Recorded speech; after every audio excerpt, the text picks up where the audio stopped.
Welcome to the Pastured Pig Podcast, where we share the successes and challenges of raising pigs on pasture. We talk to producers all over the country, from small homesteads to large commercial pasture operations. Whether you're new to pastured pigs or have been raising hogs for decades, we hope you hear new ideas and new perspectives on pasturing hogs. Here's your host, Troy McClung. Hello, everybody. Welcome back to the podcast. So glad you all decided to join us for yet another week as we have some great discussions about pasturing pigs. Quick updates on the farm here at Red Tool House. It's raining. It won't stop raining. We've been inundated with water. We have flood warnings throughout our entire county. Fortunately for us, we are high enough on the watershed that that's really not something we have to deal with, but I think the pigs are starting to grow gills, so it's been a little moist to say. But the new pigs from Six Oaks Farms are doing really well, eating up a lot of things, destroying anything they can get their little noses in. So we're anxious to get them out on bigger pastures. So we'll do updates as we go along on that.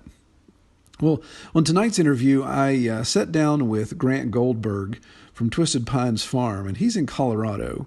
And he has a really neat discussion, and I'll obviously let him tell the story, but a really neat point about quitting the rat race and following his dream to farm.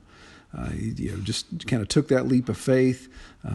Fortunately, had a supportive wife there that was endearing to his calls, and they both took that plunge together.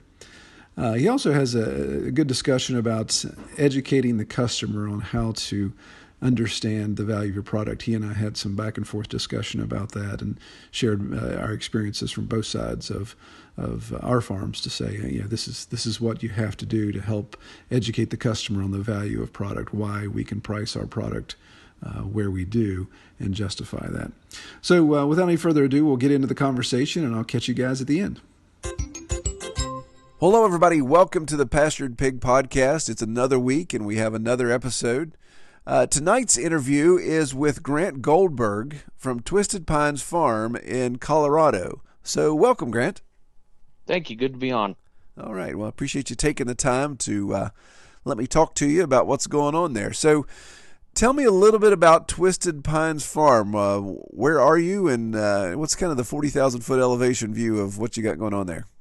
Yeah, so we are located in Black Forest, Colorado. We're about 25 minutes north of the Springs. And my wife and I started this operation back in 2014. I grew up in Colorado Springs, so born and raised right here, and grew up on a cattle and quarter horse ranch. So, didn't go very far, didn't change much of what I was doing.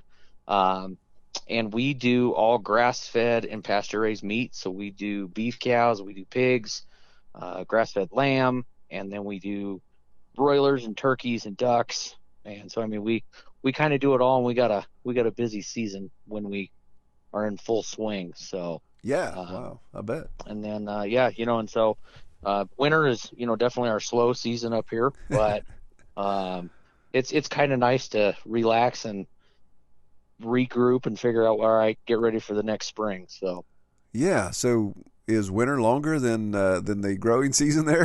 How's that work out? It's about 50-50. We start we kick off our season when our first batch of chicks arrives, and we usually try to time that with our first litters of piglets. And so that's normally when season starts, which is generally right about latter part of April, first part of May, and then we're done with chickens, and pigs are off to slaughter on Halloween. So yeah, right. We about a 6-month season, and then we do 6 months of winter. So when the ground freezes solid, we're kind of done for the year as far as poultry goes and slaughtering goes and all of that. So then it's just more maintaining everybody through the winter and into next spring. Yeah. So one thing you had that you had in the notes that before we came on air, that your farm is 7,500 feet in elevation. Is that correct? Yeah. We sit right at 7220 is where we sit. So and that's where kind of home base is, and then our grazing, where we graze all of our beef cattle, we actually graze right up just over 8,000 feet. So It's a big elevation for doing what we do, and it's pretty thick with pine trees. That's primarily what we have. We have some extra stuff interspersed, an oak tree here and an elm tree there, but primarily it's all pines. And where we sit, experienced, a big fire. So the Black Forest fire in Colorado was, 5 or 6 years ago, and that fire stopped a mile north of our farm. Oh, wow. And yeah. but it's so thick back in here that these trees are old. A lot of them have dwarf mistletoe, which is where we actually derive the name of our farm, because the dwarf mistletoe twists these trees up. And oh, yeah. Okay. so part of dealing with that is using those animals to help mitigate the fire danger and to help mitigate and restore the soil to what it can be, so that you can continue to run animals through here. So yeah, so that was obviously going to be my next question, is the challenges at farming at that elevation, obviously other than the cold. What's your soil type like? What's your access to water? How does all that come into play? Yeah, water is tough. We re-drilled our well 5.5 years ago now, and so the best aquifer we got is almost 500 feet. Wow. So yeah. that was not a cheap affair to dig that little guy, but we finally got pipe run around and hydrants. So water has been a big deal. This time of year, it's all about keeping everything thawed. So it's all tank heaters and, extra stuff that we can do to make sure that everybody's water stays flowing, and keeping it filled up, and having extra hydrants put around the farm this year was a big benefit for us, to be able to keep everybody in winter. Because, hoses freeze solid, and when they freeze solid, could be weeks before we get weather warm enough to thaw that out. So yeah. You got to be diligent about, if you're going to fill up water tanks, you do them all right then, and then you hang those hoses. Thankfully, we have trees, so that we can actually throw our hoses up in a tree and drain them out so they don't freeze. But, it's stuff. In fact, right now, tonight, it's snowing outside, and so, it's all about bedding down the animals enough so that they're warm and can get out of it without having to put them up in a barn unless it gets really bad. But generally we try to do stuff so that in the winter it doesn't impact us or the animals too bad. So we really try not to farrow any piglets in the winter, or do anything like that, because that gets kind of challenging with the cold and the snow, and we'll go weeks on end where it doesn't get above 30 degrees. So yeah. Some of that gets challenging. I bet. So what kind of snowfall totals? I mean, obviously Colorado Springs, those areas, they're ski resorts for a reason. So are you seeing that kind of snow totals? It kind of depends on the year. Last year we did. Last year, primarily at our farm, if it does snow hard, we'll have usually between 1.5 to 2 feet of snow that sticks around from November to May, and you got to just kind of learn to work around in that. This year it hasn't been so bad. It's been actually a very mild winter thus far. So for that, it's good and bad. You take that as low snowfall in the winter means it's not too bad to trudge through and you can get extra stuff done, but then it affects your grass for the next year because it is such a short season. So without all that snowfall, pastures don't come back as fast. You're feeding hay a lot more in the winter and earlier in the winter. So it's kind of that give and take, but usually our big heavy snow months are March and April. And, last year we had the big bomb cyclone blew through here. So we ended up with 2 feet of snow. We had the wind cracking around at, I think they said it out at the weather station next to us, it was 89 miles an hour. Wow. And unfortunately, right then, one of my sows decided she needed a farrow 12 hours before that. So I'm walking back and forth to the barn in that deal. And this is why, it's important to time your litters really carefully around here in the winter. Oh my goodness. And do that kind of stuff. So, but usually in fact, our last snow last year was June 10th. It snowed in June last year, which I haven't seen in a while, but it does do that once in a while. And, so normally this time of year it's just cold. We'll get into the big heavy snows here in the next 2 months or so. Wow. Yeah. So that's so I have to back up here for a second because of my ignorance and being a East Coaster. So what you're saying is your snowpack that you get in the wintertime affects the grass quality throughout the summer. Is that because of of obviously just saturation in the ground. Yeah.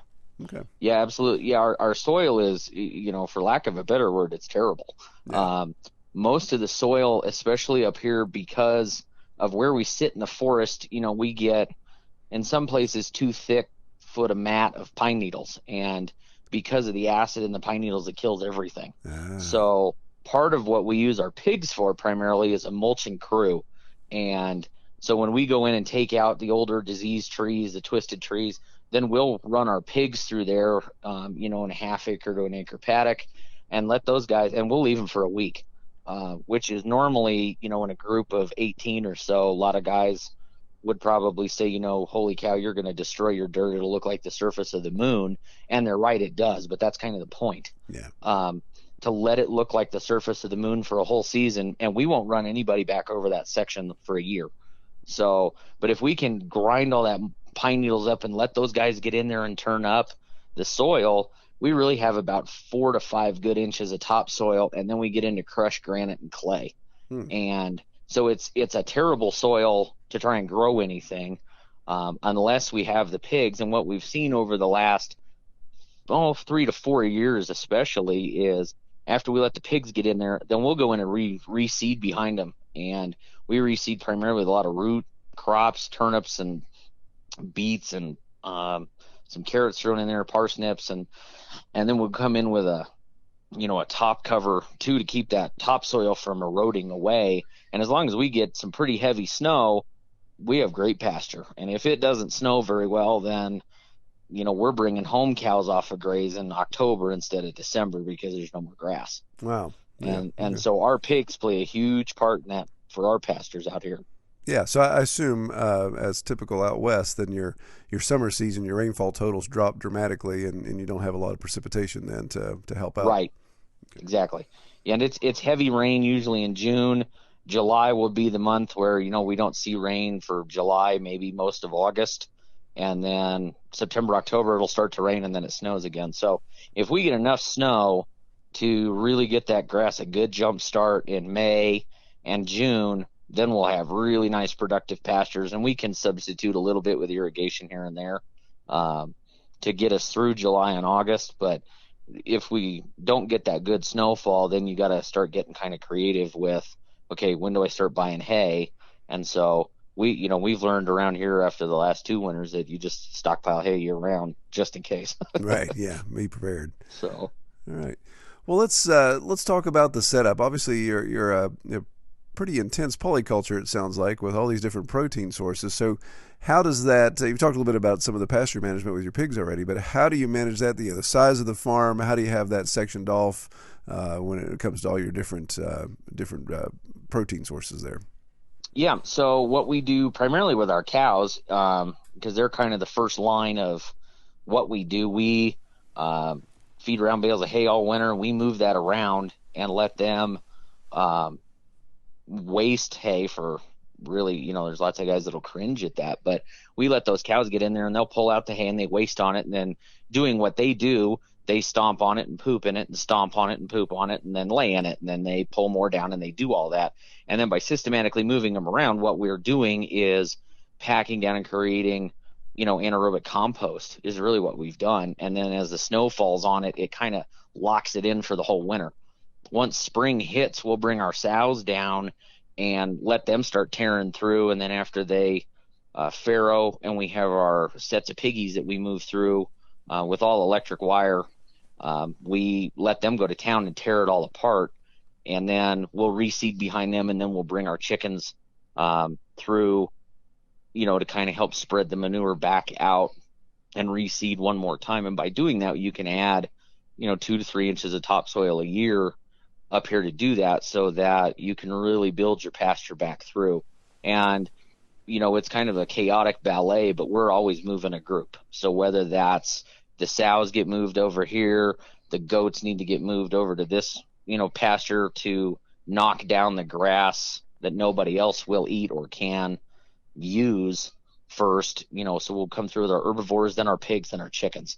And by doing that and kind of systematically managing that on our home-based piece of property, we can really add a lot of topsoil and a lot of good pasture management so that when the cows come in off of our grazing lease, there's really, really nice productive pasture left to get them through for a month or two before we have to start feeding hay. Yeah, wow. So yeah. Everybody else kind of centers around the cows because of the way that they eat and what they waste. Everybody else is a lot more efficient in the way they use pasture and the way that they can help add to it, as opposed to the cows that then kind of carry it through the winter and then we do it all again.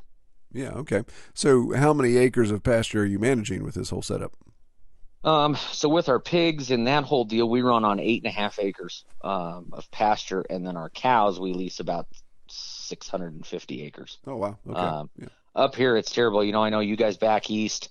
When I've been out to visit, J&L Green Farm or Joel's place down there, and seen some of those guys, I'm jealous because I say, how many cows do you get? And we can graze 2-3 cows an acre, and up here we get to graze 1 cow per 35 acres. Oh, wow. And so it's terrible grazing. So, on 600 acres of ground, you can really run 20 nice beef cows for a year. So it's, you gotta play to scale. So we run those guys up there, but on 8.5 acres, we manage to do all of our pigs, our chickens, our lambs, our ducks, goats, and sheep. So we kind of run everybody else, and it's an intensive, like I say, kind of rotational deal. But if you get the timing down on it so that you get your good grass growing back in by the time you're ready to move everybody back in, you really get into a nice rhythm and rotation. Yeah, excellent. So this is a pretty good management system you've put in place, and you've mentioned maybe some of the places you visited to kind of get ideas from there. But going back to your experience, were you looking at some of these regenerative processes back in your early experience, or is this something you've kind of changed your path somewhere? Give us a genesis of this. Yeah, when we really looked at doing the farm, my wife is from Central Texas and has no agricultural experience whatsoever. And I actually I have my bachelor's in finance, and I worked in IT for 15 years. And I said, this is terrible, and I don't want to do the office rat race anymore. And so I came home one day and I said, I quit. And she said, you did what? And I said, I quit. I can't do it anymore. I got to go do something else. And she said, well, what would you like to do? And thankfully, she is a saint. And I said, well, I'm thinking, how do you feel about raising chickens? And because we could raise some meat chickens out here, it can't be that bad of a deal. And she said, well, as long as we're doing something else besides chicken, I'm good. So we started with broilers and found a USDA processor close to us. And it was really kind of a trial by fire when we started, because the USDA processor that we had, we call him, and he was, the biggest in, I don't know how many states, but they were doing, hundreds of thousands of birds a month. And so when we called and said, hey, we're getting into this thing, would you process our birds USDA? Because that was the only way we could sell them in Colorado at the time. And he said, yep, happy to do that. How many you want to bring me? I said, I'd like to start with a batch of, 200, 150. He said, if you want it to be worth my while to do that, you got to start with 1,000. Oh, wow. So the very first batch of broiler chickens we ever did out on pasture was 1,000. No. And oh my goodness. Yeah, like I say, it's a quick learning experience when you got 1,000 baby chicks that show up and you go, okay, I guess we're really going to do this now. So we did that our first year and had great success with it. And, out here in the Springs, we have all the military bases. So we have Fort Carson and the Air Force Academy and Schriever Air Force Base and Peterson Air Force Base and, NORAD and Northcom and those guys. So, it's a big military town. So we get people moving in from all over the place. And when people have moved in from places where local food is easy to come by and farmers markets are the norm for people to shop at for dinner, they show up out here and it's kind of a food desert. Yeah. Because it's tough to find anybody that does anything local, that does anything regenerative, that does, there's a lot of feedlots out here. The Greeley feedlot up here in northern Colorado is one of the biggest in the country. And so there's lots of that going around, but when you tell people we raise chickens and we pasture them, they go, You do what? And so you have to kind of explain that. So we really got into it. And then as we got into chickens, I really got into looking at how other people are raising their birds. And one of the first things that they always added was pigs. And so they said, if you're going to do chickens, pigs are the natural add to what you do. And the more you read about it, you know, the guys that really have great success with their pigs are guys that can do them in the trees. Yeah. And I said, well, heck, we got lots of forest out here. Let's get us some pigs. So we did. And we found a great breeder, and everything was going swimmingly. And we raised a really nice set of pigs that year. And I called him the next year to get our piglets. And he said, oh, yeah, forgot to tell you I moved to Louisiana. And we went, okay, now what? So we scrambled around. Thankfully, we found somebody about 3 hours north of us that had a pastured operation, was able to sell us some sows. So that's really kind of how we jumped into, you know, breeding our own and having our own pastured pigs. And we figured, well, heck, if we're going to do pigs, we might as well just keep adding to it. So beef is a huge seller out here, being out west. But, you know, pork is one of those too that if we didn't have people that moved in from the East Coast and the South and stuff that had pastured pork before and knew what they were getting, I don't think we'd sell a lot of pigs. Right. And so thankfully we live in that diverse enough of a place that we get a lot of folks that come in and they go, oh, you do pastured pigs? Awesome. I'm from Washington, D.C., and I'm in. And you go, awesome. That's what I like to see. So really trying to build on that local food community, especially in a big military town, has been a little bit different, but I think it's because of that we've had a lot of success doing that. So yeah, that's excellent. Yeah, very good. So how many head of pigs are you raising, and do you batch them? How are you going about that? Yeah, you know, like so like I said, because pigs are a tough seller for us a lot of years. So we really only run 2 sows right now in our boar, and then we'll have a couple litters. And our sows are ultra productive. Last year, one had 13 and one had 14 in a litter. So, I mean, when you got 27 extra pigs in one shot, you go, well, okay, we're good for the year. So, yeah, exactly.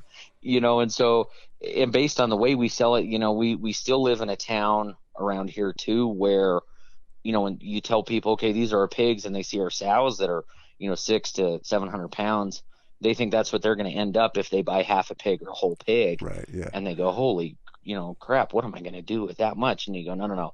Trust me, they're not going to get that big.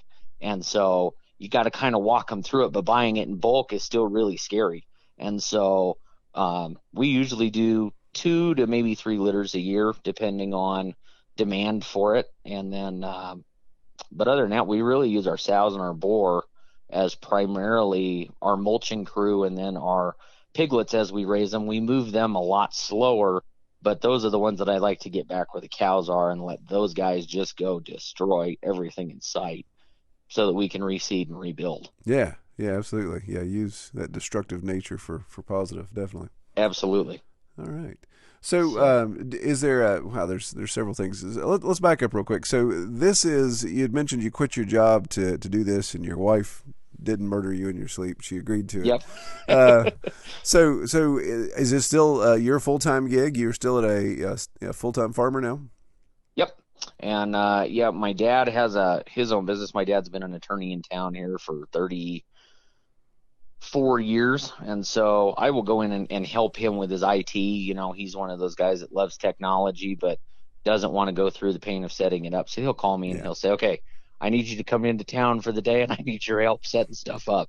And so I'll go in and help him out. But yeah, other than that, we've been,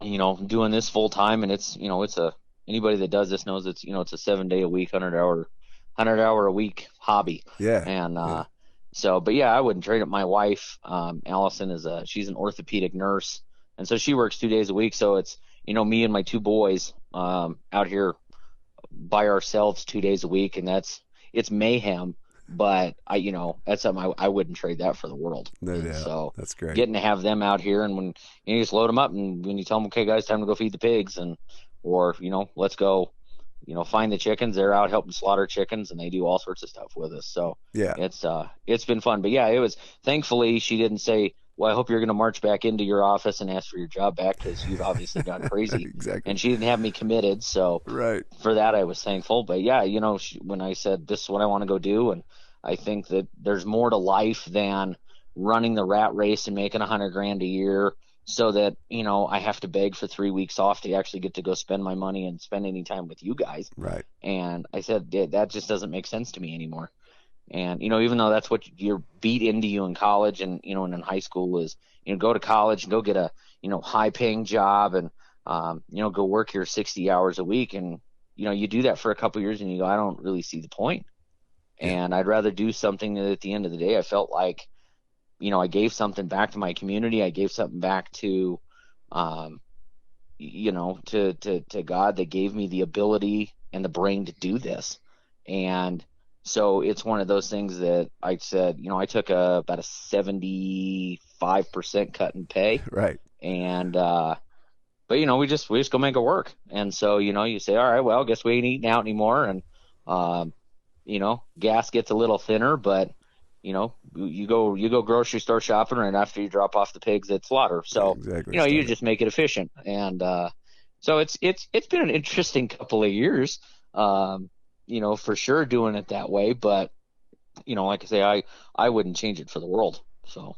Wow. Yeah, that's great. I mean, that's, yeah, wow. That's really where I think a lot of people that are in the situation where they think at some point I'd like this to go full time, but they think, how much money do I have to make to be able to live like I'm used to living? But Right. when you sit down and do that audit to say, well, if I cut out this, and this, didn't have to have a new car every 3 years or whatever the case may be, then you don't necessarily have to crack as big a nut as you did when you were running the rat race. It's amazing. Right. And and that's one of the huge things that I have found, at least in our area, that people are sorely lacking on is education. So we do probably more educational workshops around here for folks than we do, we don't do farmers markets at all. They are an absolute waste of time around here. Really, a farmer's market in our neck of the woods is something for people to do to kill time before they go to a movie. Yeah. So it's just an absolute waste. After I quit going to farmers markets after my third time, I'm making $40 for the day. And I said, not doing that. So we start doing a workshop. We call it Meat 101. And it's a 3-hour intensive class on how is meat produced in this country and why should you care? And when you really dig into that with people about their priorities and they say, okay, you guys have a good job and you live in town and you do all this, what do you spend on your food? And they kind of look around the room and, well, they've never really figured that out.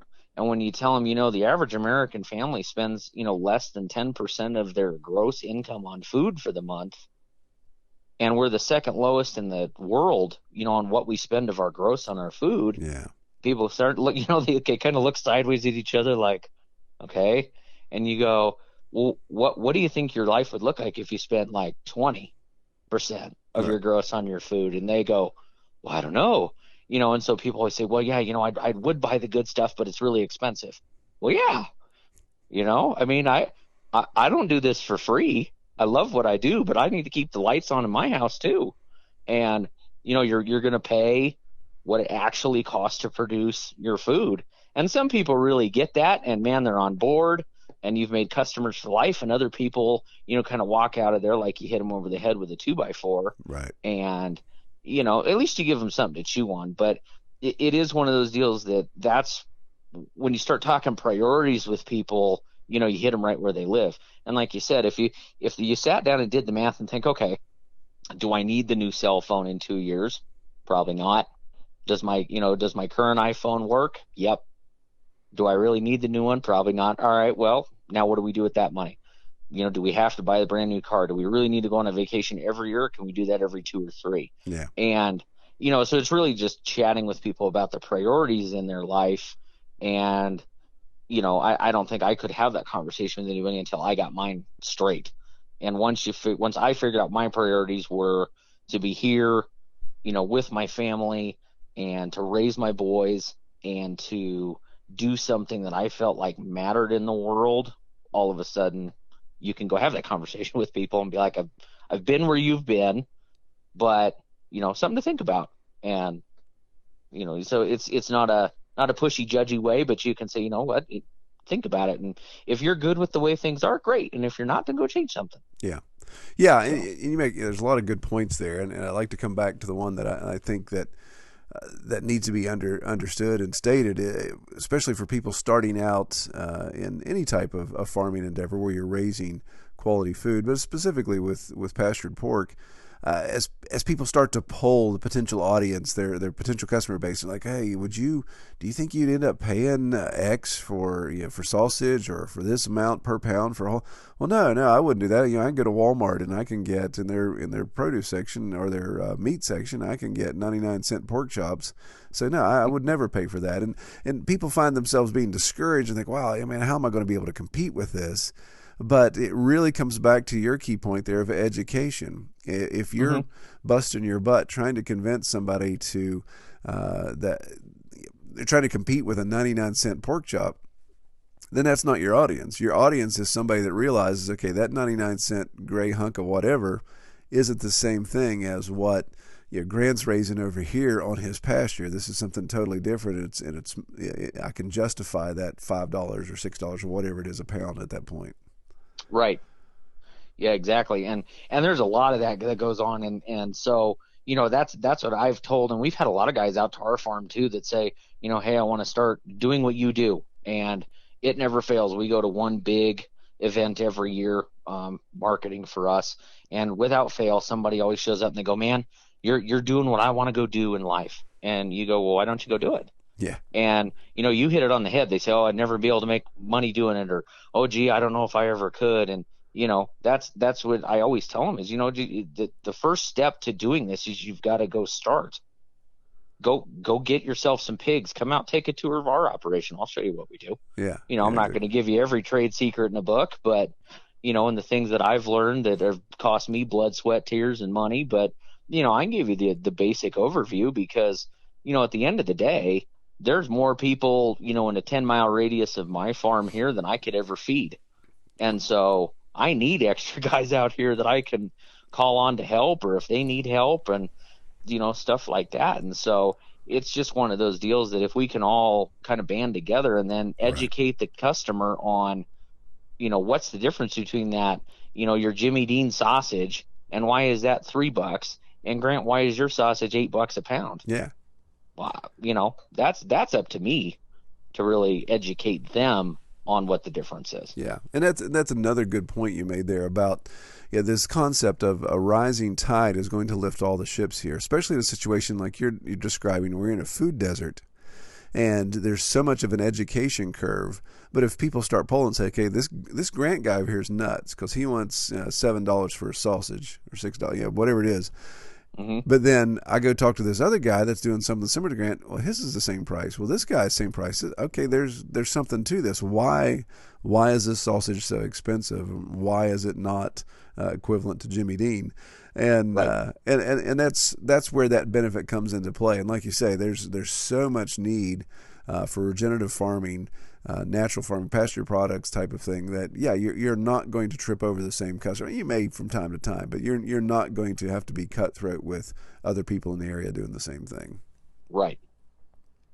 Exactly. All right. So. Well, good stuff there. So, well, let's talk a little bit more about your setup real quick. So, do you focus on a specific breed with your pigs, or you kind of focusing on whatever you talked about? You had your boar and your sows. Are they a specific breed, or do you kind of mix those? They up? are. Yeah, they're all purebred Berkshires.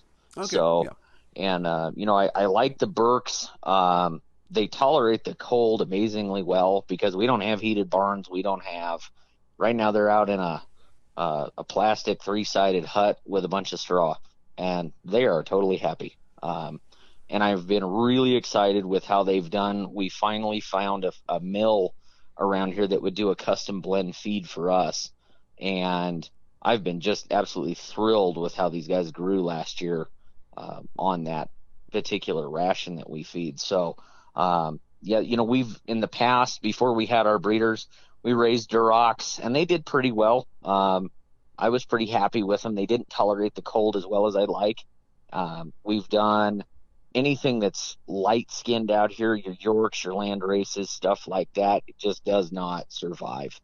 They get the sun, because our average humidity here is 16% roughly. Wow. You burn. And so those poor little pink pigs are either sunburned or freezing. And they just don't survive. So it seems like the darker hair on the Berks, allows them to absorb a little more sunlight even when it's, 30, 35 degrees, and they do just fine. Yeah. So yeah, I don't really see a need to mix, and play mad chemist with my genetics unless something starts to not work. All right. Yeah, definitely. So, if it ain't broke. Yeah, that's right. If it ain't broke, yeah, no reason to fix it. All right. So, well, Grant, looking ahead as far as goals go, if you forecast 2020 and on, maybe 5-year goal, what do you see? What are the plans for the farm in the next 5 years? One of my big plans, what I'd really like to do is figure out how to get more people around here to eat pork. And that is just not something I have cracked yet. And so I've kind of made it my mission this year to go, we have some customers that show up every year, they buy their whole pig and they're thrilled.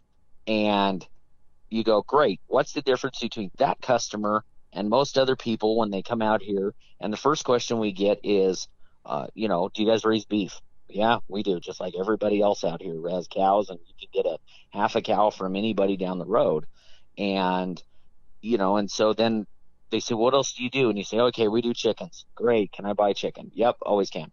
We do turkeys for Thanksgiving. Oh, that's really cool. And you're saying, by the way, we raise pigs. And they go, I don't eat pork. And you go, well, why not? And, the reasons people give you sometimes are probably legitimate, but, other times I think it's because they had a bad experience with store-bought pork, right, imported from China. And so they just assume they're going to have the same reaction, whether that's to the nitrates in bacon or ham, or, they say, boy, those pork chops we got at our local grocery store were terrible, and they were mushy and they were white and they just had an off flavor. And you go, no, I understand that, but the way we do things is different. So you try to educate them a little bit, and sometimes you win them over and sometimes you don't. So, my personal goal this year out here is that we're going to get, I'd like to at least see more than half our pigs that we raised this year go out to our bulk customers, whether that's in wholes or halves. Yeah. So that's my real goal for the year, is to try and get more people into the bulk pork bandwagon, just like they do, in bulk beef and everything else. So yeah, and again, that comes back to, and we've touched upon this, it comes back to so many different elements there that it's kind of like a brick stacking up in a wall. There's no one one size fits all type of thing. But you mentioned right, education. You mentioned experience, so maybe that's sampling, maybe that's taste setups, those type of things. But then even value-added services to say, hey, this, we're going to give you recipes on how to prepare this. We're going to show you, here's what you can do with this specific cut if you got a whole and a half, and just going through those processes and kind of holding their hands and say, hey, here's how to get the best experience out of your whole or half hog. Right. And it's funny, we have customers that have never cooked a pork roast in their life, and we have people that the only thing they really know what to do with out of a pig is the bacon. Yeah. And so there's a lot of that. You try to do those recipe cards and the value adds and the when they call you and they say, all right, Grant, I'm standing here, what's a country rib and how do I cook it? Right. Okay, here's some things to walk through. Here's how Allison cooks these. Here's how, we do these. And so a lot of it is people really expect you to know every cut, how to cook it, and, to produce 12 great recipes right off the top of your head. Yeah. And if you can get one that they really like, you win them over. Right. And they're right back there. So yeah, it's definitely, like you said, not a one size fits all or a one answer wins every customer, but so I think that's, just comes down to more having a conversation with every single customer that comes out. Exactly. Yeah, because you just don't know what you're going to run into until you have that conversation. I'll never forget, I know I've mentioned this multiple times on the podcast, but when we were first getting into it, a buddy of mine's like, man, I want to get a whole hog off of you. That'd be awesome. I'd love to have that much pork, but I want it to all be bacon. Can you do that? And I'm like, wow, dude, if I could raise a 100% bacon pig, I'd be a millionaire.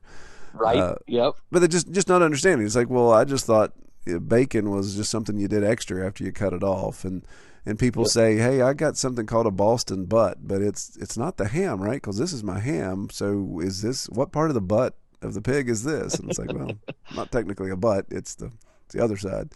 So yeah, some of those things, it just, that seem kind of, almost seem kind of funny to us, laughable. You look at that and say, wow, okay, my customer base or my potential customer base really does have a strong learning curve here, and they just don't get it. Jowl bacon is a big, people look at me cross-eyed when I talk to them about jowl bacon. It's like, well, it's not belly, but it's still pretty daggone good, and some would even argue it's better. So, right. Yeah, interesting stuff for sure.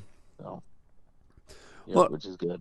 Well, all right. Well, one thing I always ask everyone that comes on the channel is kind of this channel. I'm crossing my media here. Everyone that comes on the podcast, what is your best experience or favorite part about raising pigs on pasture? Oh, hands down, my favorite part about pigs is how intelligent they are. Yeah. And their personalities. I mean, every one of those pigs, them, and especially your breeders. But even when the piglets are born, the more time you spend with them, every single one of them develops their own personality, and every single one of them develops differently. And even though, you may free feed like we do, your piglets, but I'm out there checking on them, or I'll reset a fence, or when it's moving day. Every pig is different. And so some of them are really, really smart, and they listen to the electric fence. And when it's popping, they don't touch it. When it turns off, man, they're leading the charge out of the farm. And others of them are very content to sleep 15 hours a day. And some of them have an interest that, their mission in life is to flip the water tank. Yeah. And so, you don't get that with any other animal. Yeah. Chickens and turkeys have a personality per se, but they're kind of all the same. Right. And cows are wonderful, but cows are still cows. And I have yet to find an animal that has the personality and the intelligence of the pig. And so, even my breeder sows, when you call them by name, they know their name. Yeah. And they know what they can get away with and with which person. So my farmhand, they know that if he's coming to feed, if they all bull rush him, he's more likely to just drop the feed because he's scared to death he's going to get eaten than me. And with me, they know, my boar, Mike, knows that if he bumps back my legs enough, that I'm going to, get frustrated with him and turn around and whap him in the head with the bucket. And so he stops doing that after 2 or 3 times. But, that's hands down my favorite part about raising them is you get to know them, and it's almost like having, your dog or something like that, because they have such a great personality, and they're so smart. Yeah, it is funny. I have had one sow that anytime I tried to step past her, if she knew that she could block me in somewhere, then she'd just do it, and she wouldn't try to trap me. She would just simply it seemed like she would laugh because she's 500, 600 pounds, and I walk past her and she's like, I'm just going to shift my hips a little bit here and see if dummy can move me. So I'm there trying to push her out of the way so I can get out of the barn, and she's like, yeah, you're not doing it. Yep. All right. Exactly right. Well, man, I appreciate you taking the time to come on the podcast. If people want to learn more about Twisted Pines Farm, where can they find you? A great place where we do a ton of updates is our Facebook page, which is just, facebook.com/Twisted Pines Farm, or our website, which is twistedpinesfarm.com. All right. Excellent. Well, I appreciate you coming on, and I hope you're not getting too much snow that's crippling tonight. Yeah, I don't think so. Hopefully it'll all be gone tomorrow. So. Oh, there you go. All right. So, well, Grant, thank you. I appreciate your time. You have a good evening. Thank you. You too. All right. Take care. Well, all right. Well, that was, I hope you all enjoyed that conversation. I enjoyed sitting down, talking to Grant and getting his take on raising pork and, of course, selling that and all the hurdles that go along with that. If you would like to be on the podcast, or you know anyone that would also like to be interviewed or a topic of discussion, by all means, please go to redtoolhouse.com/pastured pig podcast. There's a simple little contact form you can use there, and that gets you in my queue, and I can get something scheduled for you. Something I'm kicking around, toying with, is an idea of sharing funny stories. If that's something you want to email me, you can email me at troy@redtoolhouse.com. You can use the contact form at the website. There's various ways we can do it. I could even, if you email me, we can even set up a way that you can do a simple voice recording with your smartphone and send it to me, and I would play it on the podcast. But we're looking for the lighter side or the self-deprecating side of pig farming. So if you've got a story, maybe a failure that you can look back on and laugh, or a situation you thought was going to go a certain way and it didn't, has an element of humor to it, then by all means share that with us, and I'll make sure to incorporate that into the podcast. I will be sharing some of my own as we go forward, and we'll just see how this goes. Maybe I'm the only one that makes mistakes in the pasture, but we'll share those. And again, feel free to communicate with me your experiences. If you send it to me in email or text, obviously I'll read it. If you want to send me an audio recording, then like I said, just send me an email at troy@redtoolhouse.com, and I'll send you a link where you can message. You can either text or you can email that voice recording on your smartphone to me. All right. Well, I hope everyone has a great week out in the pasture. If you're out in my pasture, you'll be swimming. But I pray you have a good week. Take care, everybody. We hope you have enjoyed this episode of the Pastured Pig Podcast. To learn more about our podcast, or to submit topics or recommend guests for future episodes, visit redtoolhouse.com.